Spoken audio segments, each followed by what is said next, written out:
So here we are, continuing on with the Australian Summer of Racing down at Cadel Evans's race, the one-day race, and got a good little squad here. Weather's not too great considering it's the summer of Australian racing, but we've got a couple good guys. Gerro coming off the Tour Down Under in great form.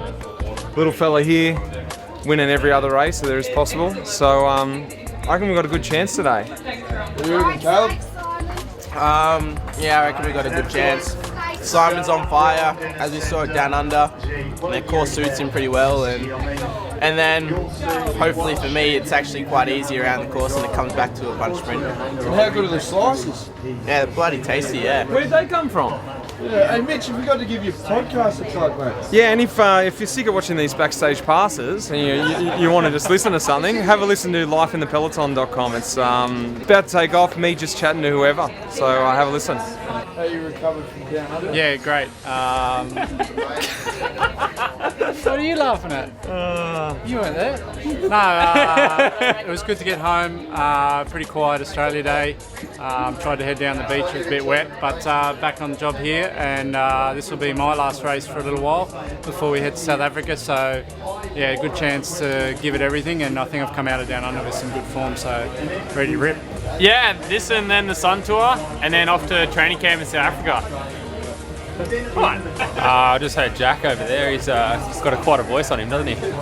Unbelievable. And how you been, Bill? Haven't seen you since Rotorua, mate. Been a few months.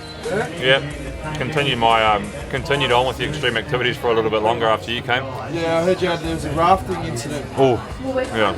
Lucky we didn't do that one on the backstage pass. It might not want people to go in there. Yeah, right. Back to the season now. It's been nice to have a few days R&R, just back in Melbourne there, and a bit of time with the family as well. So now we're back here in Geelong, ready to go again. Oh, just for the guys out there doing statistics, Caleb, if you include Gerro's wins, which, I mean, he couldn't really win when Gerro's winning, so he's 9 wins from 13 starts. I reckon they're good odds. I forgot to mention, Whitey got a bit more excited on the last day. What do you think? You would have been happy with that, Yeah, I think it was more of an act though. He wasn't actually that excited.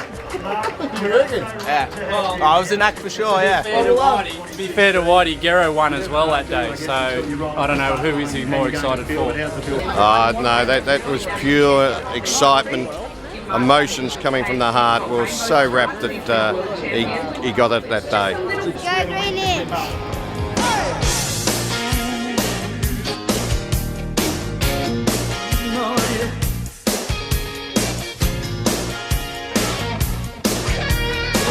The flag is in. The race is now officially underway. This is kilometre 0. It's 174 kilometres to go. This is Mitch Docker from the Orica-GreenEDGE team. He's been involved in a fall.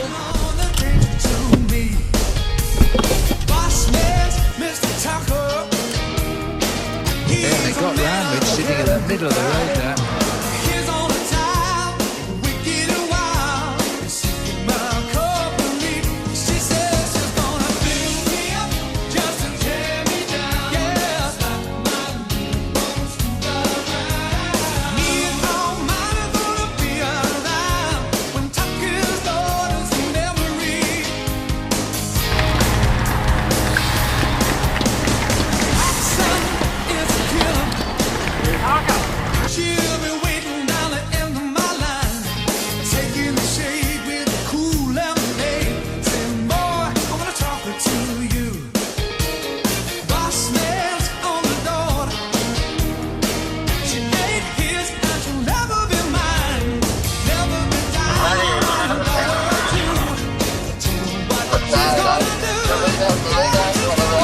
Stay in the bunch, guys, stay in the bunch.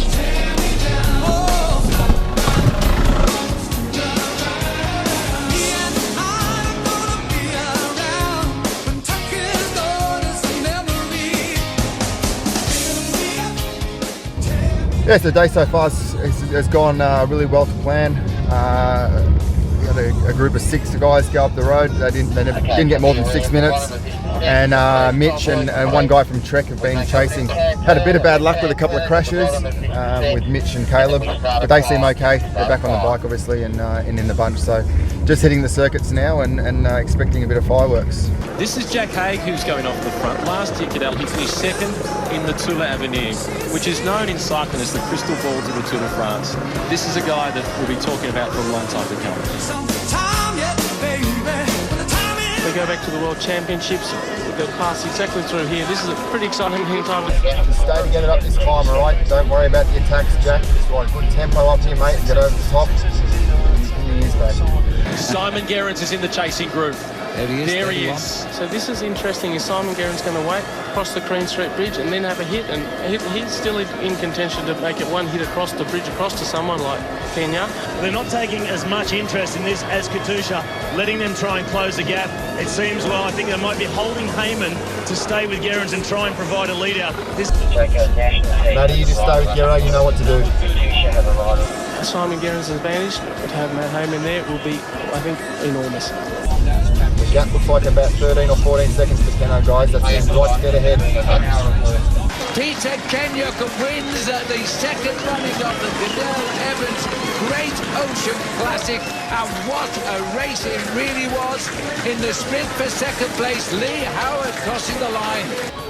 Look, obviously disappointing day. We came here to win and we didn't do that. But you know, as far as the commitment from the guys and following the plan, I think everyone did a great job. Peter Keno was just too strong in the end. They couldn't bring him back. You know, Katusha tried, we tried, IM tried, and we didn't make much inroads on him. So, you know, hats off. It was a fantastic effort and big effort by the guys. And hopefully, Sun Tour we can turn things around. Unfortunately, Pete Keno slipped away there on the last lap. We didn't quite catch him before the line. And I was kind of up the front in the sprint, but kind of in the minor placings, I guess. But all in all, the guys rode great today. Great race. We were lucky with the weather. And I think this is a really good sign for these younger guys going into the Jacko Herald Sun Tour next week.